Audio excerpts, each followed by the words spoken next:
Mga kapuso, karong Lunes sa mitakda og nationwide transport strike ang mga dagkong transport group sa kauluhan. Apan dinhi sa Sugbo ang grupong Piston dili hinuon mosalmot dinhi apan mohimo sila og ilang lihok protesta. Nagkadaiyang suliran nga giatubang sa ilang sektor buot nilang ipadangat ngadto sa kagamhanan. Ang report ni Nico Sereno. Usa ka lihok protesta atubangan sa LTFRB7 ang himuon sa mga sakop sa Piston karong Lunes. Pagsupak kini sa PUV modernization program sa gobyerno nga matod nila pagukod sa mga yanong driver o operator.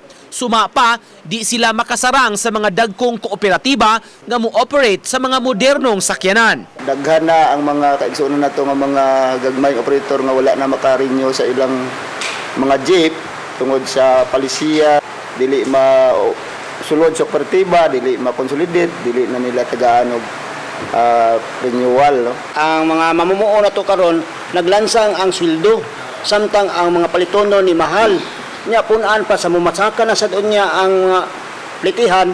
Ang kalihukan dungan sa himuon nga nationwide o united transport strike sa mga transport groups.